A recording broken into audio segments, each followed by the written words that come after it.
Hey everybody, it's Dan. Welcome back, and welcome to my first video with my new microphone, which I'm not sure is an objective improvement, but I guess you can let me know in the comments if you agree or disagree. But it will be different anyway. So this is going to be a review of the Oathmark Elf Infantry set, which is the first of the Elf boxes that were released by North Star for their Oathmark range. If you're watching these in real time or close to real time, you will have known that I just put out the Elf Heavy Infantry review, which is the newly released box complementing this range. And this box, I think, came out around 2018, 2017, 2018. I do know that their Dwarven Infantry came out right around the same time, and those were released in 2017. So we're talking about roughly a 6 to 7 year old kit, depending on exact timing there. And if you're not familiar with Oathmark, again, the very brief synopsis is it's a mass battles game produced by Osprey. North Star produces the miniatures for the range, and I personally use them for a lot of other fantasy games, like the Old World, like the Ninth Age, like Middle Earth strategy battle game. And the general aesthetic you can kind of get from the box art here is have been saying a lot in these reviews, rooted more in like 70s and 80s fantasy art. And on that note, if you'll permit me to tangent here for just a second, of course, if we're just sticking with like Lord of the Rings art, there's artists like Alan Lee, John Howe, or Howie. Actually, I'm not sure how it's pronounced, but I think it's Howe. At least we'd say Howe here in the States. But there's another artist called David Day, who produced this book and actually has done quite a bit of art and I think poetry related to Lord of the Rings. But this one's called Characters from Tolkien.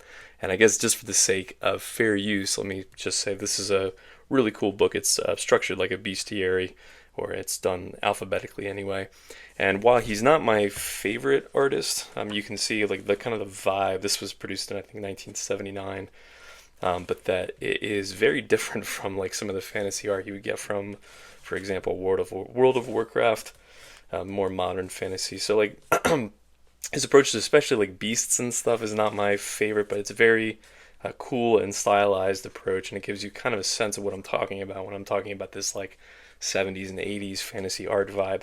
But specifically, if you look at some of his work on men and elves, it's really rooted in like Dark Age arms and armor.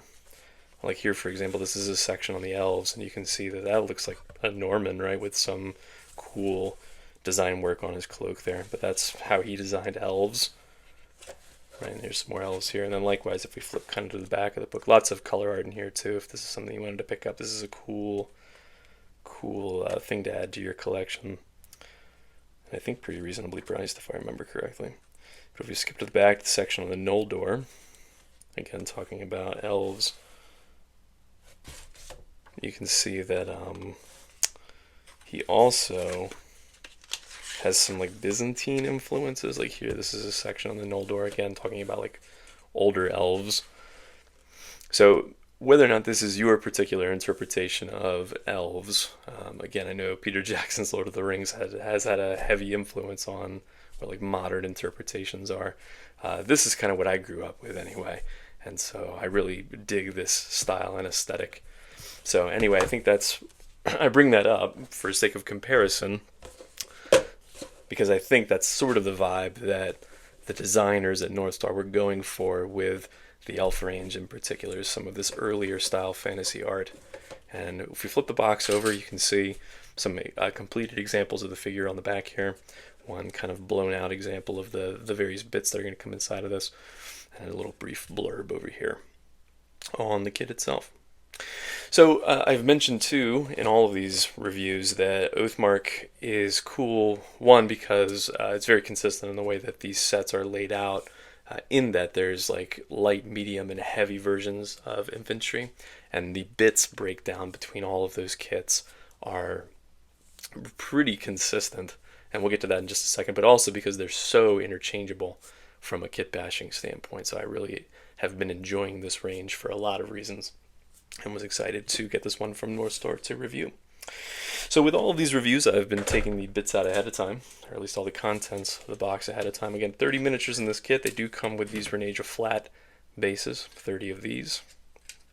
And these are 25mm squares, which of course would be great for the old world or for Oathmark if that's what you're using them for. And there's going to be 6 sprues of 5 miniatures, which mirrors everything that we've seen from Oathmark, but specifically the Elf Heavy Infantry, which if you've not seen, I do recommend you watch that video. I'll be making some comparisons to it throughout this review. So if you're not familiar with my reviews, very, very briefly, the format is that we're going to go through all the contents of the sprue here. I'll give you breakdowns on these bits. We will assemble some of these figures. I'll do some kit bashing from other bits and figures in my collection. I'll do some scale comparisons with a bunch of different manufacturers, and then I'll give you my final thoughts. So that's where we're headed, so let's take a look at the sprue front and back here. Again, this is a about 7-year-old kit, so I am bringing that up because there are some production improvements on the Elf Heavy Infantry that I'll make note of as we go through here. I'll say just out of the gates here, I think this is a really, really good kit. It's a very strong entry into the Oathmark range, but I do think overall the Elf Heavy Infantry, being a brand new set, is a slight improvement on this one, and I'll point out some of the areas where I think that's the case. But let's start with bodies here in the center, or kind of center bottom, I guess, depending on our orientation. So you'll note right away that the armor that they're wearing is chainmail, very little plate. The only plate really is this kind of motif in the center of all of their chainmail here, which mirrors what we saw on the Heavy Infantry, but the Heavy Infantry had steel, like breastplate, like plate armor. You can see, though, I think that the design's really, really cool. Super consistent. Again, I mentioned that I like how uniform they look, or comparatively uniform they look, compared to, like, for example, their goblins or their orcs or their undead, which have a much more motley appearance. I like that their elves look so consistent. Little design note here, like the bottom of the chainmail. You'll see have this, like, kind of, I don't want to call it a ribbon, but anybody, for example, contrasting these with Games Workshop High Elves, I think that painting these up, you're going to be following a very similar pattern or style if you'd like.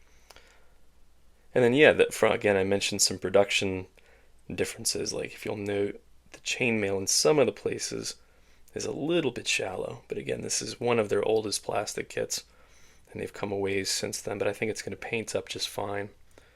It's just something to note. So yeah, I love the design, love the aesthetic. They have a total of 10 heads per sprue, which is a 2-to-1 ratio, which I've said before is like my expectation for multi-part plastic kits, so it's good to see that. So there are 2 categories. There's armored heads and unarmored heads, and if you've seen my orc review, I haven't done a dwarf review because I opened up that box before I started the channel. They all follow the same pattern, this sort of medium infantry box for all of these different ranges, which is that they usually have 10 heads, and half of them are armored, half of them are unarmored. So the unarmored heads you can see here down at the bottom, and I find these to be incredibly convincing, very emotive, and I think, frankly, like some of the best elf faces that I've seen in plastic. Even some metal sculpts have like really exaggerated faces, like too long faces, but I think that these look fantastic for elves. And if I flip them, you'll see the helmets here, again, kind of leaning on Dark Ages, a little bit of like Norman or, again, Dark Age influence with the design here. What it really reminds me of, I've made an allusion to it with the Heavy Infantry, is the Games Workshop 5th edition Wood Elves, or Sylvan Elves. They're, the Glade Guard helmets look quite like these. So I think they look awesome. Again, very expressive faces, and I think they're just incredibly well sculpted. And then there are 3 weapon types, which I keep referencing these other reviews that I've done, but it's important just to show how consistent Northstar is in the production of these sets. So with the medium infantry sets, they all come with generally a spear weapon or spear option, a hand weapon or sword weapon option, and then a bow option. And that's what we have here. So we've got 5 swords. So let me get down here into the corner.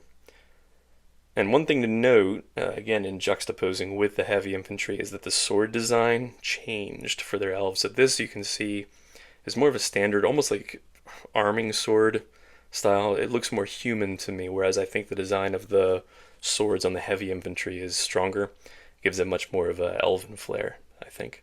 But you'll note, too, there's a The design kind of follows what we saw with the heavy infantry. The difference is the pauldron is a simple like plate pauldron instead of the floral motif that we saw. And then they also are wearing gloves as opposed to bracers like we saw in the heavy infantry, like a steel plate bracer. They still have chainmail coming down, and I think again the sculpting is really nice. So you've got 5 right-handed swords. Let me jump up here just because I want to stay with swords for a second. There's 1 left-handed sword here if you wanted to have one with a weapon in each hand. And there's also a larger sword here in the upright position for a unit champion, or I think they call it an officer in Oathmark, which looks really cool. Nice, like almost hand-and-a-half style sword there. And then for spears, there are 5 spear options, and I like too the design. I'll keep saying it, that I think they make really intelligent design choices. That I think these spears look really cool. Nice. We see like a leaf pattern with the heavy infantry weapons, especially the swords, the blades, daggers, and you see kind of a hint at that here with a broad spearhead option. So again, there's 3 up there. There are 2 down here, and the arms you can see follow the same armor pattern as the sword options. And then there are 5 bows, which are here toward the center. And I like that it's a nice long bow style design. Note too that the shoulder pads are actually a little bit different on the bowman versus you can see here, like again, it's got that pauldron, that plate, whereas these have just chainmail wrapped over. So it's nice to even have that little difference between units if you're going to build them up differently. So you've got 5 bow options, 5 quivers, of course, to go with them. And then for the loading side, or the drawing side, you've got 2 that have arrows being knocked. You've got 1 that's just holding an arrow.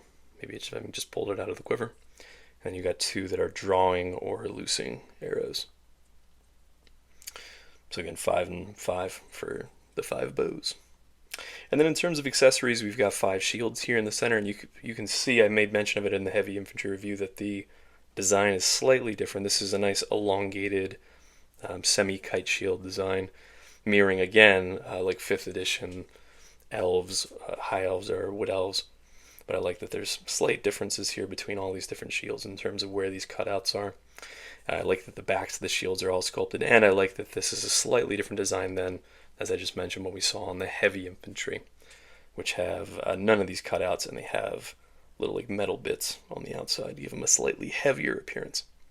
And then 5 daggers, which are scattered around the sprue here. Note too, again, there's a slight design difference, not only in the swords, but also in the daggers, where now I think that the sword and dagger design on the heavy infantry is, as I said, much more elven, where it's kind of more rounded, sort of like what you saw on the Rohan style swords from the Lord of the Rings films. So that's pretty cool. There's also 5 regular feathers, and then there's 1 like command style champion feather here, and then 1 standard bear. I made mention that I feel that the standards are a little bit short on these. Again, it's obviously just from like a layout standpoint, you just can't make it much longer than that without cutting into something else. So as I've said, I've been using different spear hand weapon, or hand options I should say, and then just attaching the top part. But again, I think it's a cool top part from a design standpoint. And there you have it. I think that it's a really cool kit. It's got a lot of potential in terms of what you could do with it as the mid-range option in the elf range. I think this is really fantastic in terms of the options that it offers you. So what I'd like to do at this point is do some kit bashing. I want to put some of these together, and then we'll see how they look all assembled. Alright, I hope you're comfortable. Maybe go grab a drink or something, because I went kind of off the rails here, so I'm going to rant for a second. So let me get a little bit more organized. What I've done is I've assembled 5 miniatures, 3 miniatures that are just straight off of the sprue. So let's start with those. So there's 1 that I built with the sword option, so I went with each of the weapon options within the kit, and again, I think these look fantastic. I'll keep saying that I just love the aesthetic that they've gone with these. It offers a nice contrast to all the other, again, more high concept fantasy options that are on the market. So that's the sword option within the set. I went with 1 armed with a spear.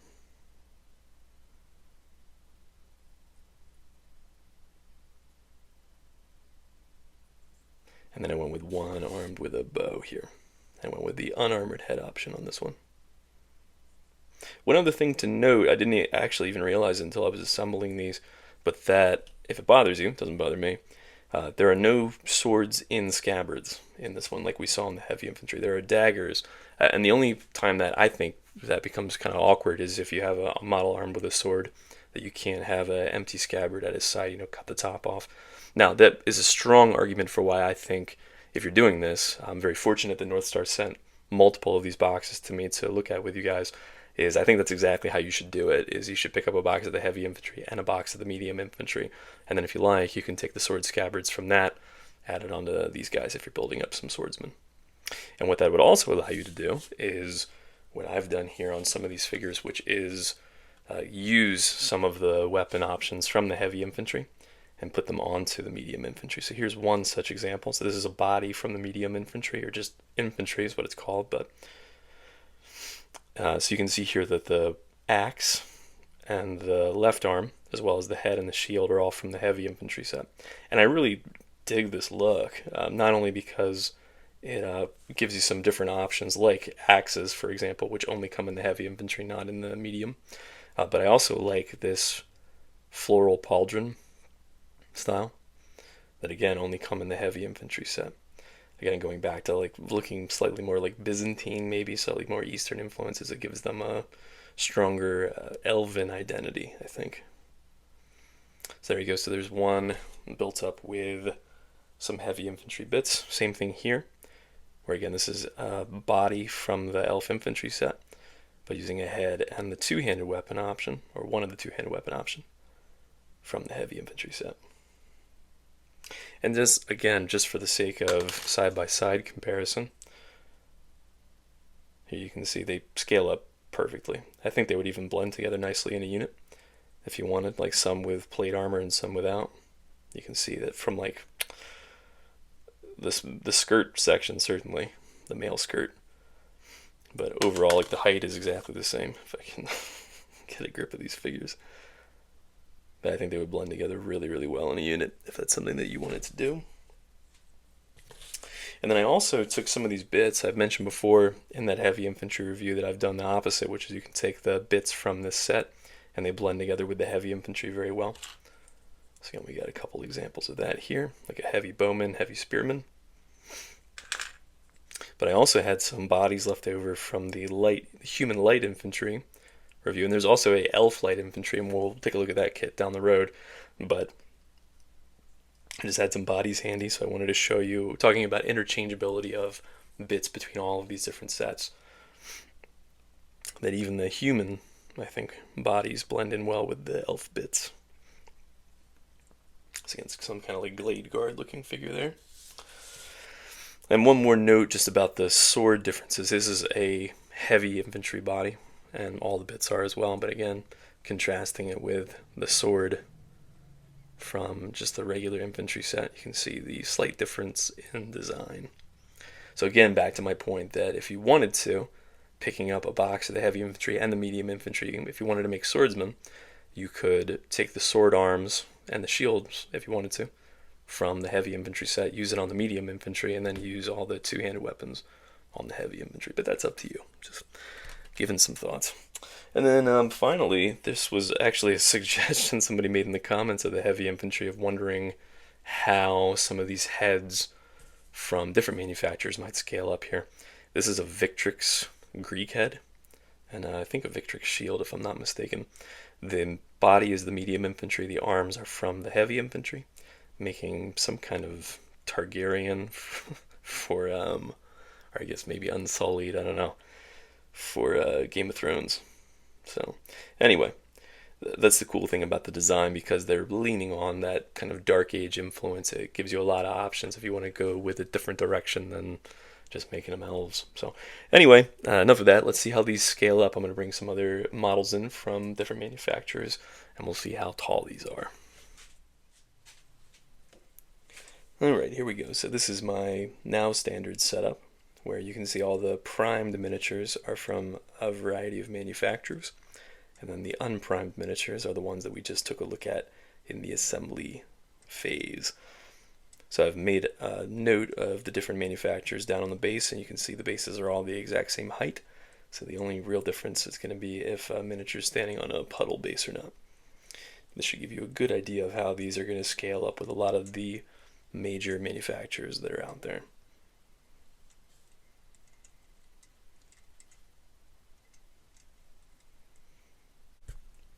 So what's the verdict? I think this is a fantastic set. I think that despite being 7 years old, all the sculpting is there, especially on important bits like the faces. I think are some of like the best, I said, most emotive faces that I've seen.